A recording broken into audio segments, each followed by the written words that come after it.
There's something magical about tube amplifiers. The warm glow of the tubes, the hum of transformers quietly doing their work, and the feeling that music is passing through something almost alive. So I decided to build one myself, completely from scratch. Not just the electronics unit, but the entire amplifier. A handcrafted wooden tube amp with exposed tubes and transformers and a volume knob that almost begs to be turned. Hi, my name is Rahul Motiar, a DIY enthusiast, and you are watching Analog Fun. I've always been fascinated by audio equipment, especially vintage gear. Modern electronics are incredibly powerful, but they are sealed in boxes. Tube amplifiers are different. The circuits are simple enough that you can actually understand every part of the signal path. And the idea that a few tubes, transformers, and resistors can drive a pair of speakers is pretty amazing. I started with little controversial, yet famous among many audiophiles, Mullard 5 to 20 amplifier schematic as a reference point. It's a classic EL34 power tube-based push-pull design, which generates almost 20 watts per channel. Let's break down what's really happening inside this tube amplifier, stage by stage. It all starts with the EF86 vacuum tube preamp stage. This is where your tiny audio signal from a CD player or a DAC first enters the system. The EF86 is a low-noise pentode, designed specifically for audio preamplification. Its job is critical.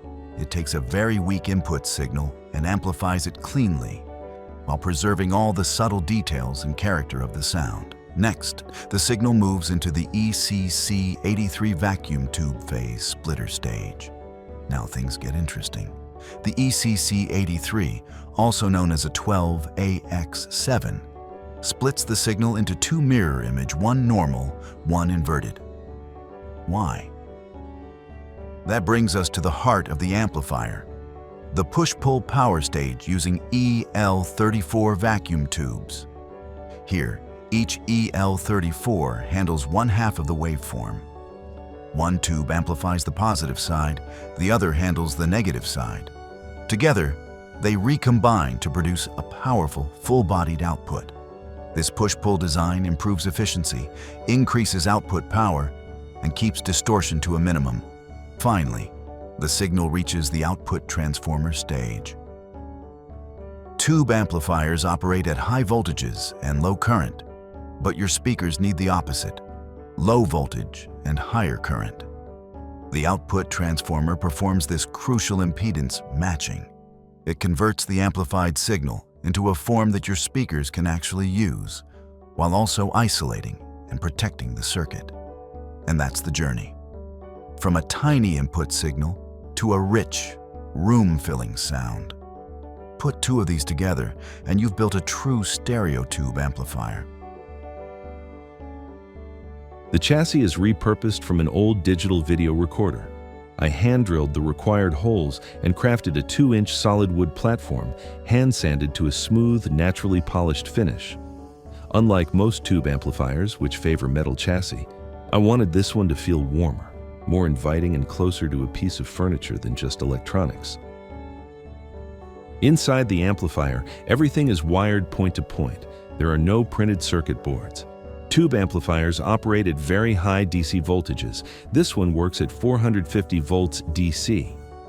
So layout and grounding become very important to avoid any kind of noise, a voltage leak, or instability. Each resistor, capacitor, and tube socket is soldered with ultra care and several cross-checks.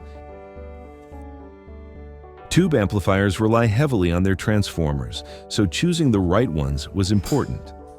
For this build, I sourced old well-known Dutch-manufactured AMRO transformers from Marketplace, both the power transformer and the output transformers. Instead of hiding them inside a metal case or beneath the chassis, I decided to show them off and cover them with glass jars. I managed to find 3 identical jars which were large enough to cover the 2 output and a mains transformer. I hand-cut them to the right height and placed them on top of the amplifier. I realized the transformers started appearing bulky and overshadowing the tubes. To fix this, I experimented with different layerings inside and finally settled on tinting film. In my opinion, this gives the amp a laboratory-like aesthetic while still protecting the transformers.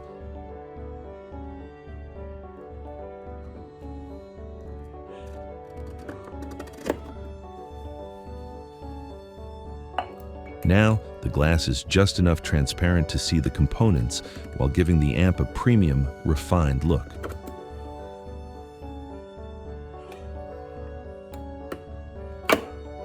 And of course, the volume control. I decided to go with a gigantic aluminum machine knurled knob right in the center. Many says it's much larger than it needs to be, but agrees it feels absolutely fantastic to turn. For the input connections, I used gold-plated connectors to ensure reliable signal contact and long-term durability. Small details like this help maintain signal integrity throughout the amplifier. The most stressful moment in any tube build is the first power on. There are high voltages, countless connections, and components that need to behave correctly. I ran the voltage checks, connected the speakers, and fed in the audio signal, and then flipped the switch. The heaters warming up and the tube started glowing. I was about to sink in when the first sound came through the speakers. And that moment was incredibly satisfying, not just because the amplifier works, but because every part of the signal path is something I physically built. I did several test runs, fine-tuned the sound's character until it was absolute bliss to my ears. It's a placebo effect or real, it's hard to tell, but I do feel crystal clear vocals and every details of instruments. Building this was a journey, and sharing it with you made it even better. If you enjoyed this journey from a pile of parts to this glowing, living amplifier, hit like, subscribe, and ring the bell so you don't miss the next DIY adventure.